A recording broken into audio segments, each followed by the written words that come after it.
Sonic the Hedgehog is one of the most iconic video game franchises of all time. And so many projects have emerged with clear inspiration from this blue rat, both 2D and 3D games alike.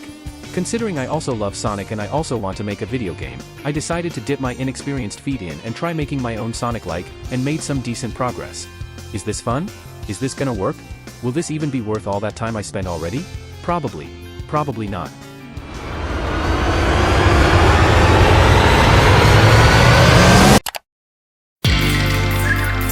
Controls are by far the most important aspects to a game, so I wanted to find a good controlling game while also trying to be somewhat unique.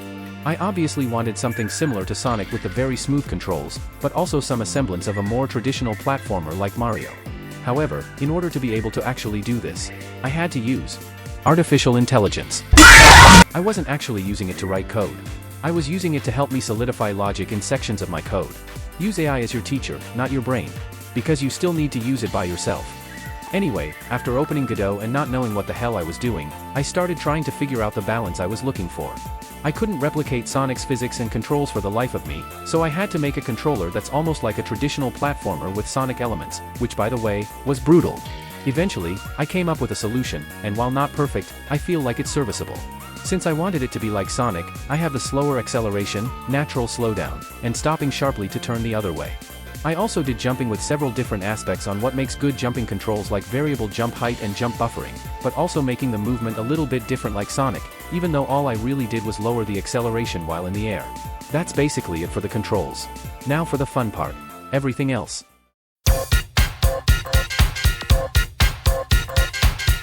Once I got the controls down, I decided to make the movement ever so slightly more interesting. For now at least. There were two things I wanted to add to my player, the first being a double jump, the most basic of extra movement in platformers, and the other being wall mechanics, and no, not just wall jumping. The double jump is easily the simplest thing that I had to do. And I still made a mistake. I knew that the logic would be simple, just make a boolean and make it so that it's not infinite jump, and make it so it doesn't activate unless you're not on the floor. Turns out I was supposed to put the boolean along with the other variables. Otherwise, it wouldn't work. After that hiccup, I was able to get it down, and it basically works fine. The only problem is that it interferes with the coyote time, and instead of coyote time activating if you're barely off the ledge, the double jump activates. I might find a solution later. Now to the interesting part. Wall mechanics. There were three mechanics I wanted. Wall slide, for whenever you aren't trying to go up. Wall jump, for better mobility I guess.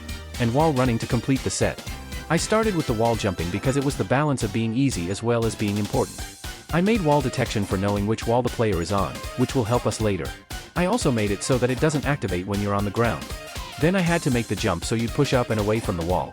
I did this by making it so that when you press the jump, your Y velocity would be the same as jumping, but the X velocity would be a different jump force multiplied by the wall direction, which pushes you away from the wall. After a while, I got the wall jump down. Now we can move on the wall sliding, being the easiest thing to do. All I really had to do was make it so that if you're falling and you're on the wall, you go to a set speed. Afterwards, I got the wall sliding down with zero struggles. Probably because all the struggle was going to be for the wall running. Which was next. My inspirations for the wall mechanics in general was Advent Neon. It had really interesting mechanics to me, and the wall mechanics felt like a natural movement extension that flows well with levels, as well as giving more creativity with level design. After seeing how I felt about wall running, I felt motivated to make something similar in my own game. This was not fun. For me to try and implement something similar, I had to use assistance from AI. Because I wouldn't be able to program that for the life of me. I was thinking on how to transfer X velocity to Y velocity. It was a struggle. Every time I thought I found the solution, some random BS happens and it occasionally breaks, which isn't ideal for any video game. Something would either occasionally break or not work at all. It sucked. I decided to focus on something different that will be talked about later, but once I went back, I tried going with the same system I was going for before, where the player constantly decelerates on the wall until they reach the wall slide speed. It was basically impossible for me to figure out. After a long time, I decided to just give up and did something simpler. I just made it so that the Y velocity is a set speed and you aren't able to run if you're already sliding on the wall. It's not the most interesting, but I think it works well enough. The only hurdle for players might be that the wall run won't activate if you're already sliding on the wall. I had to do this to prevent it from being overpowered. But with that, the wall mechanics are done. Now, the hardest part of this entire process.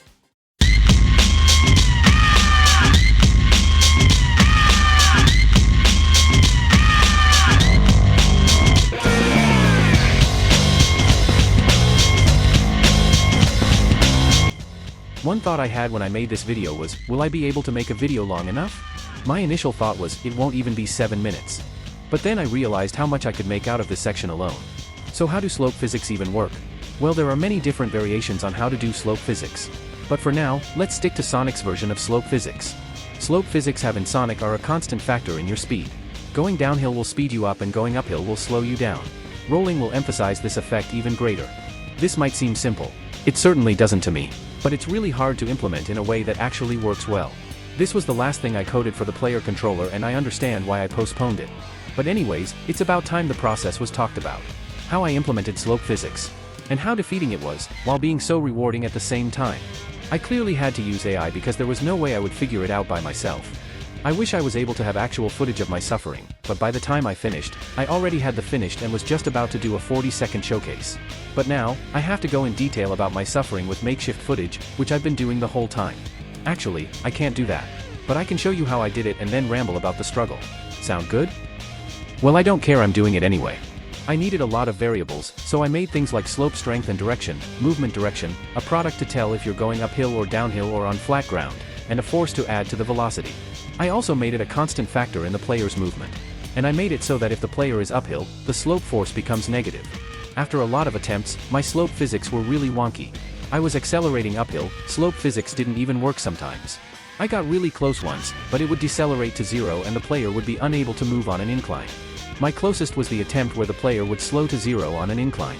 I then realized that there is a good blueprint. I just had to allow the player to still move, but slower. This is where some other factors come in. I made a current max variable to make the speed easier to change as well as a boost max speed for increased speed.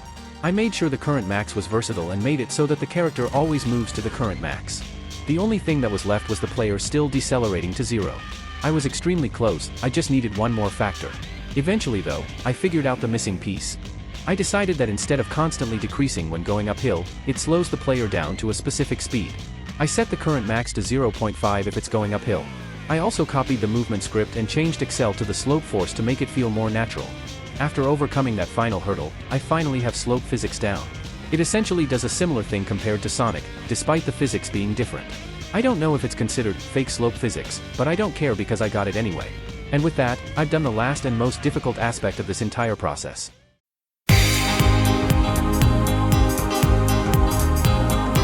With that being said, a lot of work was done, a lot of mistakes were made, and a lot of revolutions happened. All I had to do was make a test level, which wasn't that hard. And with that, I show you the final product of what I have so far.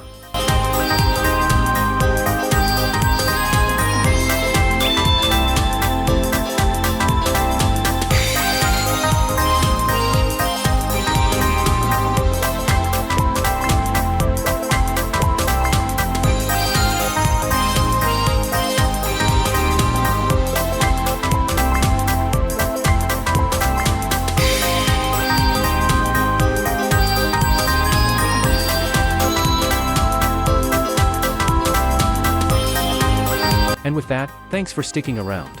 If you care enough to do so, then subscribe to my channel for more videos. Also, let me know if there's something I could do better with the project. I'll see you guys next time. Peace.